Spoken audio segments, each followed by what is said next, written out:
বাংলাদেশে মোট জনসংখ্যার প্রায় ৩,৩০,০০,০০০ হচ্ছে কিশোর কিশোরী। আর এই বিশাল জনগোষ্ঠীর কিশোর কিশোরীরা কোনো না কোনো কারণে অপুষ্টিগত সমস্যায় কিন্তু ভুগছে এবং বিভিন্ন পরিসংখ্যান কিন্তু বলছে যে কিশোরীরা তাদের সেই বয়সেই যে বয়সে তাদের পড়াশোনা করার কথা, সুন্দর একটা সময় কাটানোর কথা, সেই বয়সে তারা গর্ভধারণ করছে এবং গর্ভকালীন এবং প্রসবকালীন জটিলতার কারণে তারা মৃত্যুবরণ করছে। আজ আমরা এই বিষয়গুলি নিয়ে বিস্তারিত আলোচনা করার চেষ্টা করব। সুপ্রিয় দর্শক, আমি নুসরা জাহান দীপা আজ আপনাদের সঙ্গে রয়েছি এবং আপনারা দেখছেন এনটিভির সাপ্তাহিক আয়োজন এসএমসি আয়োজিত কিশোরীদের স্বাস্থ্য এবং পুষ্টি বিষয়ক আয়োজন গর্ভকালীন পুষ্টি সেবা। আমাদের এই পুষ্টি সেবা অনুষ্ঠানে আমরা শুধুমাত্র যে কিশোরীদের গর্ভকালীন স্বাস্থ্য এবং পুষ্টি বিষয়ক বিষয় নিয়ে আলোচনা করে থাকি তা কিন্তু নয়, সেই সাথে স্বাস্থ্য অধিদপ্তরের এক্ষেত্রে আসলে কতটুকু ভূমিকা রয়েছে, কতটুকু ভূমিকা তারা পালন করতে পারছে এবং সেই সাথে জনস্বাস্থ্য বিশেষজ্ঞগণ যারা রয়েছেন তারা আসলে বিভিন্ন গবেষণা এবং পরিসংখ্যান থেকে যে তথ্যগুলো পাচ্ছেন সেগুলোকে আসলে কতটুকু কাজে লাগানোর জন্য ক্ষেত্র বা স্পেস তারা করতে পারছেন, সেই বিষয়গুলো নিয়েও কিন্তু আমরা আলোচনা করে থাকি। সুপ্রিয় দর্শক, আমাদের যে আজকের আলোচ্য বিষয় সেই বিষয়গুলো নিয়ে কথা বলার জন্য আজ আমাদের সঙ্গে স্টুডিওতে উপস্থিত রয়েছেন দুজন বিশেষ অতিথি। আমরা আমাদের আলোচনা শুরু করব, তবে তার আগে পরিচিত হয়ে নিচ্ছে আমাদের সেই অতিথিদের সঙ্গে। আমাদের সঙ্গে আছেন কাজী একে মহিউল ইসলাম, সাবেক মহাপরিচালক পরিবার পরিকল্পনা অধিদপ্তর, এবং সেই সাথে আমাদের সঙ্গে রয়েছেন বাংলাদেশের স্বনামধন্য জনস্বাস্থ্য বিশেষজ্ঞ এবং SMC managing director Taslim Uddin Khan sir. আপনাদের দুজনকে স্বাগত জানাচ্ছি আমাদের আজকের অনুষ্ঠানে। ধন্যবাদ। ধন্যবাদ স্যার, যেমনটা আমরা বলছিলাম যে বিভিন্ন পরিসংখ্যান কিন্তু বলছে যে কিশোরীরা গর্ভধারণের ক্ষেত্রে দেখা যাচ্ছে যে প্রসবকালীন এবং গর্ভকালীন জটিলতার কারণে তারা মৃত্যুবরণ করছে। এবং আমি প্রথমেই এক্ষেত্রে কাজী মহিউল ইসলাম স্যারের কাছে একটু জানবো, পৃথিবীর বিভিন্ন দেশে 15 থেকে 18 বছর বয়সে প্রায় গর্ভকালীন এবং প্রসবকালীন জটিলতার কারণে অনেক কিশোরী মা কিন্তু তারা মৃত্যুবরণ করছে। আমরা যদি স্পেসিফিক করে যদি বলি যে প্রতি 10টা প্রসবের মধ্যে একজন হচ্ছে কিশোরী মা, এবং আমরা যদি জাতিসংঘ এবং সেই সাথে বিশ্ব ব্যাংকের যে রিপোর্ট, সেই রিপোর্ট অনুযায়ী কিন্তু আমরা জানতে পেরেছি যে বাংলাদেশেই প্রায় 4,000-এর কাছাকাছি নারীরা কিন্তু এই গর্ভকালীন এবং প্রসবকালীন জটিলতার কারণে মৃত্যুবরণ করছে। সেই বিষয়ে স্যার আপনার মতামত কি আসলে? অনেক ধন্যবাদ, এবং খুবই গুরুত্বপূর্ণ একটি বিষয়। কিশোরী মায়েরা যখন গর্ভধারণ করছেন তারা কিন্তু অনেক বিপদের সম্মুখীন। তারা অলওয়েজ অ্যাট রিস্ক। কীরকম রিস্ক? অনেকে রক্ত স্বল্পতা আছে, অনেকে উচ্চ রক্তচাপে ভুগছেন। এই সমস্ত কারণে একটা কিশোরী যখন মায়ের ভূমিকায় চলে আসে তখন তার শরীর কিন্তু এগুলো সহ্য করতে পারে না, যার ফলে উচ্চ রক্তচাপই হোক বা এই জাতীয় সমস্যার কারণে সে কিন্তু ভালোভাবে তার গর্ভকে ধারণ করতে পারে না। পাশাপাশি রয়ে গেছে আরও বিপদের কথা, আমাদের বাল্যবিবাহ। বাল্যবিবাহের কারণে একটা শিশুকে বিয়ের পিঁড়িতে বসতে হচ্ছে। আর অন্যান্য বিষয়ের মধ্যে যেমন রাইট টাইমে সঠিক কন্ট্রাসেপটিভস এর অভাব, অ্যাক্সেস টু কন্ট্রাসেপটিভস তারা পাচ্ছে না। তারা হয়তো পেলে তারা গর্ভ নিরোধক কোনো কিছু ব্যবস্থা করত, কিন্তু না পাওয়ার ফলে তারা বাধ্য হয়ে গর্ভধারণ করছে। আরেকটা হচ্ছে মায়েদের স্বাস্থ্য যদি খুবই খারাপ থাকে, আচ্ছা, সেই ক্ষেত্রেও কিন্তু এত শরীর খারাপ নিয়ে, দুর্বল স্বাস্থ্য নিয়ে আরেকটা মানুষকে ভিতরে গ্রো করতে দেয়া, এটাও কিন্তু ব্যর্থ হয়। অর্থাৎ সেই কিশোরী মাটা তো নিজেই আসলে শারীরিক বা মানসিকভাবে সন্তান জন্ম দেওয়ার জন্য নিজেই প্রস্তুত নয়। একদম ঠিক বলেছেন, প্রস্তুত নয়।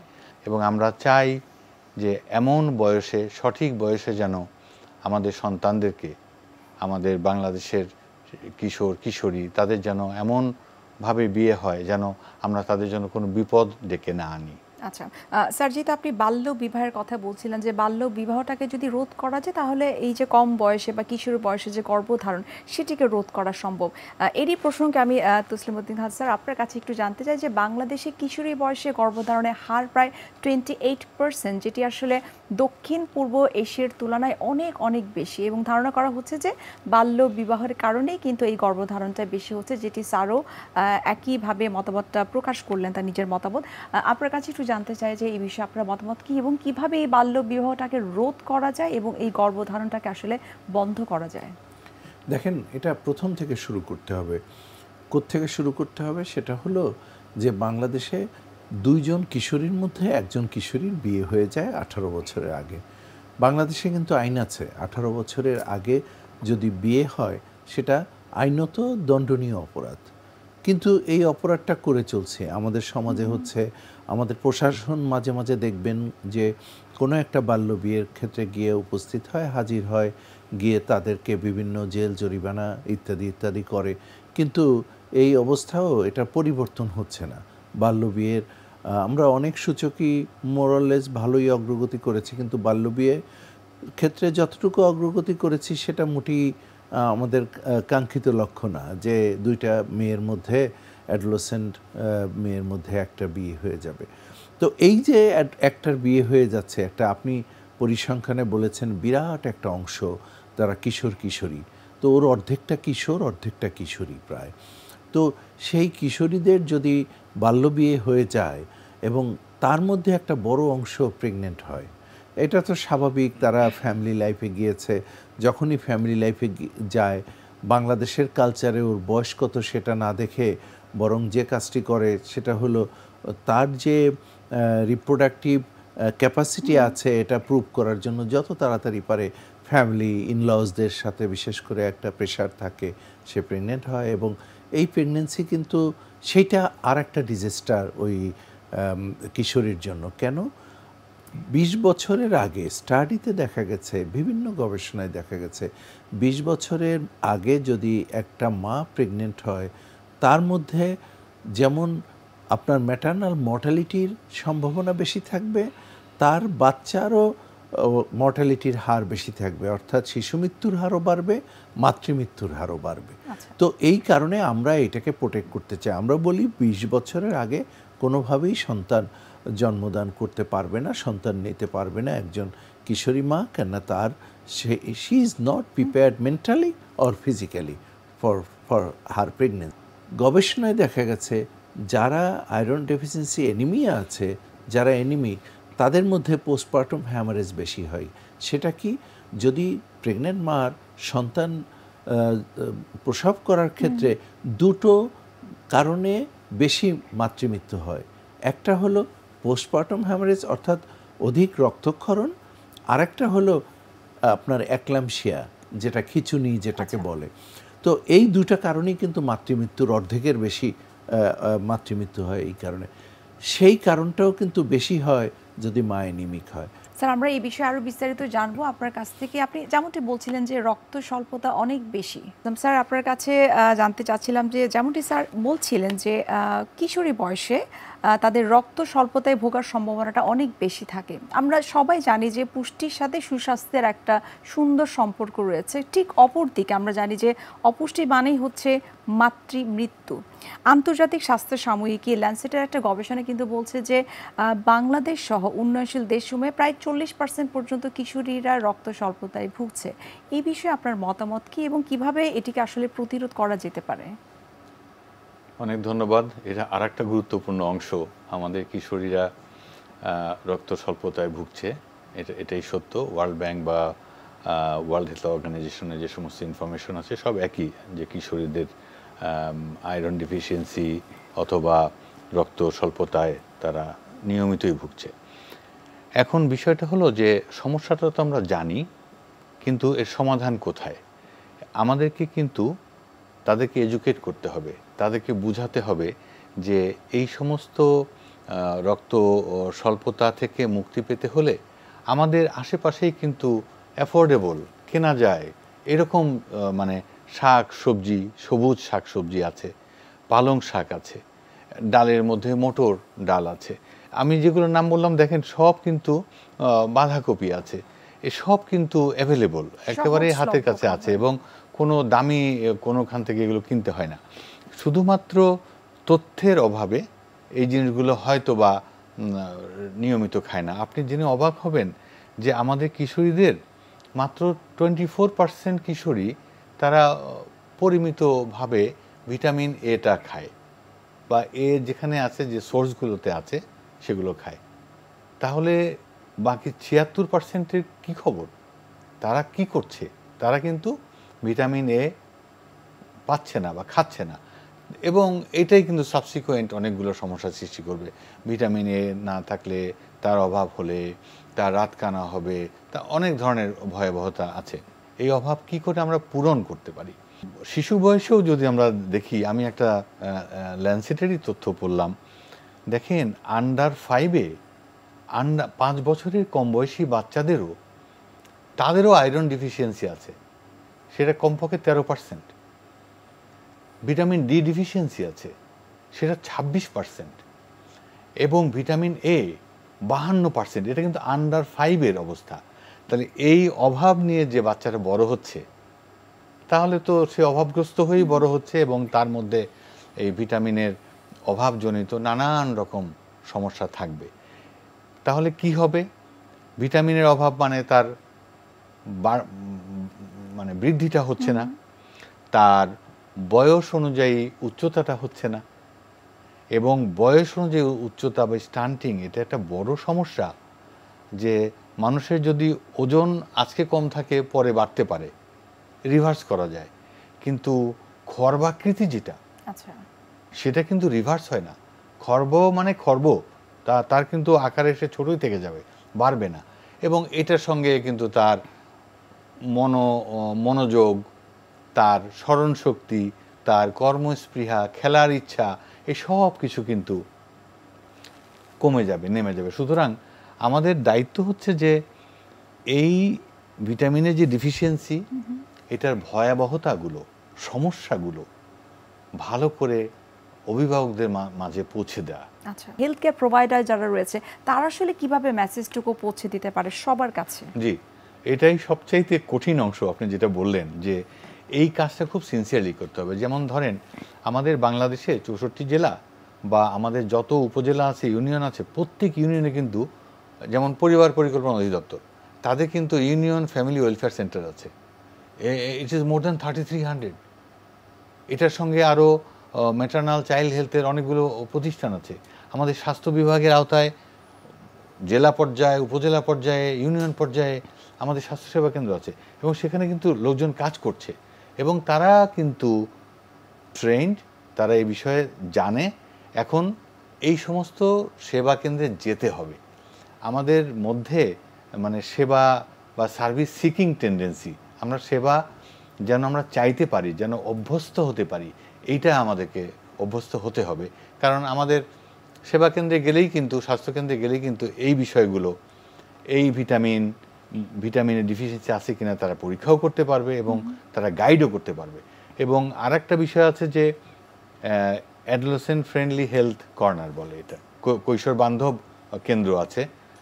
অনেকগুলো কেন্দ্র কিন্তু বাংলাদেশে আছে। এই যে 3300 যে ইউনিয়ন ফ্যামিলি ওয়েলফেয়ার সেন্টার, তার 1/3 কিন্তু এই অ্যাডোলেসেন্ট ফ্রেন্ডলি হেলথ কর্নার আছে। এই কর্নারে গেলেও কিন্তু মানে কিশোর কিশোরীদের সমস্যাগুলো কি, একদম মানে আলাদা কক্ষে বসে কিন্তু মন খুলে তারা এগুলো শেয়ার করতে পারবে, এবং এগুলো শোনারও কিন্তু লোকজন সেখানে আছে। সেখানে কর্মকর্তা আছে, কর্মচারী আছে, তারা কিন্তু এগুলো শুনে সমাধান দিতে পারে। সুতরাং আমাদের হেলথ সিকিং বিহেভিয়ারটা ডেভেলপ করতে হবে। আমরা যেন এগুলো জানার জন্য আমরা সরকারি সেবা কেন্দ্রগুলোতে যাই। চলে যাচ্ছে একটু তসলিম স্যারের কাছে। আপনার কাছে একটু জানবো যে আমরা সবাই এখন কম বেশি জানি যে বাংলাদেশে কিশোর কিশোরীদের মধ্যে অপুষ্টিজনিত সমস্যা অনেক বেশি দেখা যাচ্ছে। এর কারণটা আসলে কি? দেখেন, এর কারণ, মেন কারণ হলো অপুষ্টি থাকলে তো অপুষ্টি হবেই। আপনি যদি বিভিন্ন পরিসংখ্যান দেখেন, সেখানে অপুষ্টির হার অনেক বেশি। অপুষ্টির একটা অন্যতম কারণ হলো আসলে এটা মায়ের গর্ভ থেকেই শুরু হয়। একটা পরিসংখ্যান দিয়ে বলি যে 100টা শিশু জন্মগ্রহণ করলে তার মধ্যে 16টি শিশু আন্ডারওয়েট হয়, অর্থাৎ তাদের অপুষ্টি কিন্তু ওখান থেকেই শুরু। আর যদি একটা ম্যালনারিশ, অর্থাৎ 2.5 কেজির নিচে যদি একটা শিশু হয়, সেই শিশুকে আমরা বলি যে সে আন্ডারওয়েট অথবা ম্যালনারিশ শিশু। এই যে ম্যালনারিশ শিশুটি পেলাম না, এ যখন অ্যাডাল্ট হবে তখনও কিন্তু এর কনসিকোয়েন্স বয়ে বেড়ায়। তার মধ্যে আপনার হাইপারটেনশন হওয়ার সম্ভাবনা বেশি, ডায়াবেটিক্স হওয়ার সম্ভাবনা বেশি থাকবে এই শিশুদের যখন তারা অ্যাডাল্ট হয়, এবং এরাই যখন অ্যাডোলেসেন্ট হয় এটার একটা পথ পরিক্রমা, সে তখনও কিন্তু ম্যালনারিশ থাকে in most of the cases. তাহলে এইটা একটা অংশ চলে গেল। আরেকটা অংশ হলো যে যারা ব্যালেন্স ডায়েট তার পরবর্তীতে হয়তো খাচ্ছে না, যার যতটুকু সুষম খাবার খাওয়ার দরকার সেটা খাচ্ছে না, যারা একটু ওয়েল অফ ফ্যামিলি তারা ইচ্ছা করেই খায় না মেয়েরা ছেলেরা, আবার যারা ওয়েল অফ না তারা হয়তো সেই খাবারটা পাচ্ছে না সেজন্য খাচ্ছে না। মানে এটা একটা খুবই কমপ্লেক্স একটা সিচুয়েশন, কিন্তু বাংলাদেশে অপুষ্টির একটা সিচুয়েশন যদি আপনি দেখেন। এ তো গেল একদিকের কথা, আরেকদিকে ওবিসিটি ইজ অ্যানাদার প্রবলেম।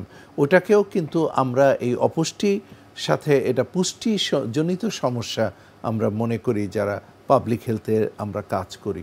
তো এই সার্বিকভাবে দেখা যায় যে একটা শিশু যখন বেড়ে ওঠে, যখন কিশোরী হয়, তখন তার মধ্যেও এই আপনি যেটা বললেন যে পুষ্টির সমস্যা বা অধিকাংশের মধ্যে পুষ্টির সমস্যা থাকে। অর্থাৎ স্যার আপনি যেটা বলছেন যে কিশোর কিশোরীদের একটা অংশ হচ্ছে যে অতি পুষ্টিতে ভুগছে এবং আরেকটা অংশ হচ্ছে যে তারা কম ওজনে ভুগছে। জি, এই বিষয়টি নিয়ে আমরা আরেকটু জানবো। যেমনটি মোহিল স্যার বলছিলেন যে যারা ম্যাল নিউট্রিশনে ভুগছে তাদের মধ্যে অনেক সময় দেখা যাচ্ছে যে স্টান্টিং বা খর্বাকৃতি, সেই বিষয়টি আরেকটু বিস্তারিত জানবো স্যার আপনার কাছ থেকে। ম্যাল নিউট্রিশনের কারণে দেখা যায় স্টান্টিং বা খর্বাকৃতি অনেক বেশি দেখা যাচ্ছে। এক্ষেত্রে বাংলাদেশের যদি প্রেক্ষাপটে আমরা বলি যে 3 ভাগ কিশোরীর মধ্যে 1 ভাগ কিশোরী কিন্তু এই খর্বাকৃতিতে আক্রান্ত। এই যে খর্বাকৃতি এবং পুষ্টির যে এই সম্পর্কটা রয়েছে, সেই সম্পর্কে আপনার মতামত কি এবং কিভাবে আসলে সেই সমস্যাগুলোকে কমানো যেতে পারে? অনেক ধন্যবাদ। খর্বাকৃতি আমি যেটা বলছিলাম যে বয়সের সঙ্গে উচ্চতার যে একটা গড়মিল, সেটা কিন্তু এখন প্রশ্ন হচ্ছে যে খর্বাকৃতি শিশু বা মানুষ কেন জন্ম নিচ্ছে। একটু পিছনে যেতে হবে যে তাহলে সেই যে বাচ্চাটা খর্বাকৃতি বলছি তার মায়ের স্বাস্থ্য কেমন ছিল, তার মায়ের উচ্চতা কি ছিল, এই বিষয়গুলো খুব ইম্পর্টেন্ট। এবং আরেকটু পিছনে গেলে যে বাল্যবিবাহ নিয়ে আমরা কথা বলছিলাম, যে মা ফিজিক্যালি প্রস্তুতি না, কাজে তার যে প্রসব, তার যে বাচ্চাটা সেটা অনেক ধরনের সমস্যা নিয়ে তৈরি হবে। খর্বাকৃতিও কিন্তু maybe one of the reasons যে ওই রকম মায়ের গর্ভে এই সন্তানটা জন্মগ্রহণ করেছে। এটা হচ্ছে একটা দিক। তো ঘুরে ফিরে আমাদের এই কিশোরীদের মানে অপ্রাপ্ত বয়স্ক যারা, তাদেরকে বিয়ে দেওয়া এটাকেই ঠেকাতে হবে। এবং বারবার আমরা এই জায়গাটায় খুব বেশি অগ্রগতি করতে পারছি না। বাল্যবিবাহের ক্ষেত্রে বাংলাদেশ পৃথিবীতে কিন্তু সপ্তম, একদম উপর থেকে সপ্তম, এবং তা আমাদের উপরে বেশ কিছু আফ্রিকান কান্ট্রি আছে। আর তারপরেই এইটা আমরা চাই না আমরা তালিকার এত উপরে থাকি।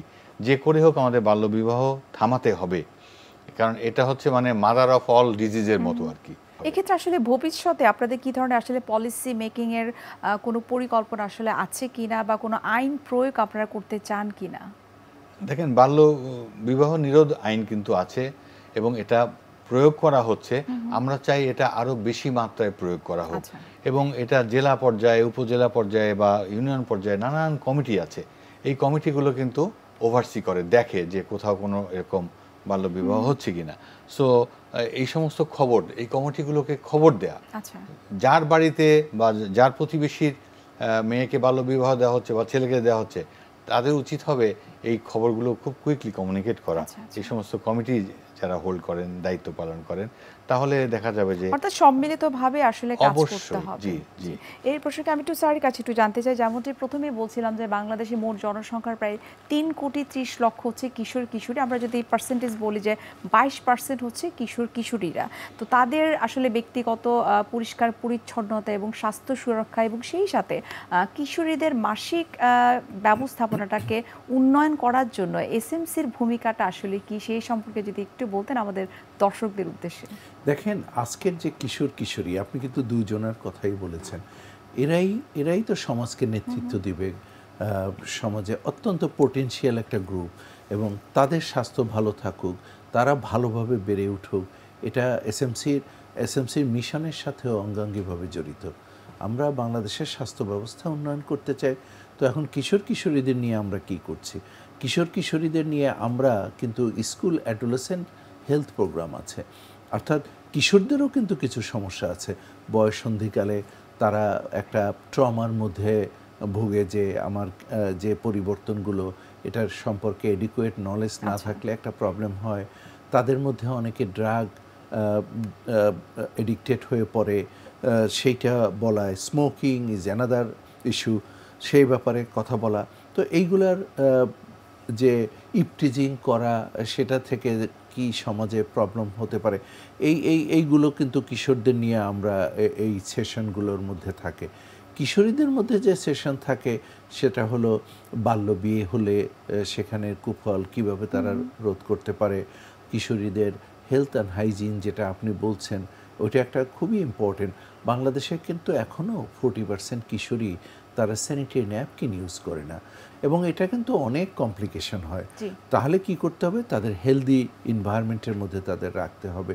সেই বিষয়টা আমরা প্রশিক্ষণ দেই, ওরিয়েন্ট করি, যাতে করে আরেকটা কি করি, ওই কিশোরীদের মধ্যে তারা যাতে করে সহজে তাদের স্যানিটারি ন্যাপকিনটার সাপ্লাই পায়, সেজন্য আমাদের ওই গ্রামে উদ্যোক্তা আছে, নারী উদ্যোক্তা, তাদেরকে তাদের সাথে টিম খুব চমৎকারভাবে কাজ করছে।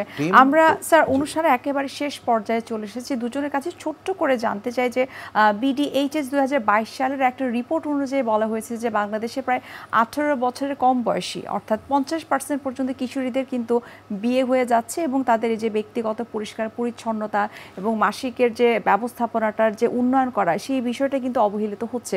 সেই বিষয়ে দুজনের কাছে একটু জানতে চাই। সেই সাথে SMCর যে একটা সমন্বিত পুষ্টি MMS, সেই বিষয়ে একটু জানতে চাই যে সেটা আসলে কতটুকু গুরুত্বপূর্ণ ভূমিকা পালন করছে পুষ্টিগত অবস্থাটাকে উন্নয়ন করার জন্য। তসলিম স্যারের কাছে একটু জানবো। প্রথমে আমি MMS থেকে শুরু করি, অর্থাৎ 15 ইনগ্রিডিয়েন্টস আছে মাল্টিপল মাইক্রোনিউট্রিয়েন্ট সাপ্লিমেন্ট। এইটা কিন্তু WHO এবং ইউনিসেফও তারা সারা বিশ্বে এটাকে প্রচারণা চালায় এবং তাদের কর্মসূচি রয়েছে। বাংলাদেশে আমরা বিজনেস মডেলে নিয়ে এসেছি এটা, তো ব্যাপক সাড়াও পেয়েছি, কিন্তু আরও অনেক পথ এগোতে হবে। প্রত্যেকটা প্রেগনেন্ট মা যদি এটা খেতে পারে, এটা vitamin A, B, C, B আবার অনেক রকমের আছে, ডি, এক কথায় যদি আমরা বি কমপ্লেক্স বলি, তারপরে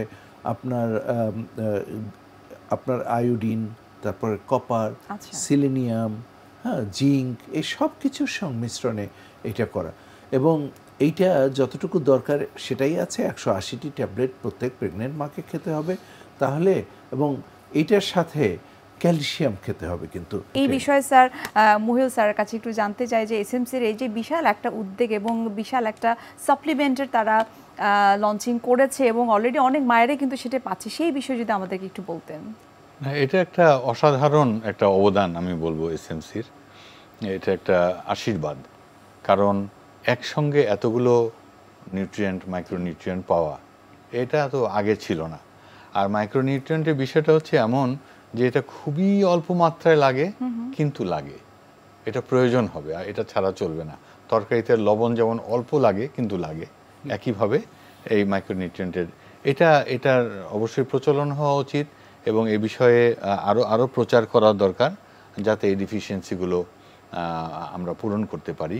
এবং আমাদের তরুণ সমাজকে এই সমস্ত ট্রেন্ড আপ করতে হবে, কারণ আমাদের তারুণ্যের শক্তি আমরা দেখেছি, এবং তাদেরকে ব্যবহার করতে হবে, এবং তাদেরকে ব্যবহার করলে আমরা আমাদের এই সমস্ত অভীষ্ট লক্ষ্যে পৌঁছতে পারবো ইনশাআল্লাহ। জি স্যার, আপনাদের দুজনকে অসংখ্য ধন্যবাদ এবং শুভকামনা এনটিভির পক্ষ থেকে। ধন্যবাদ।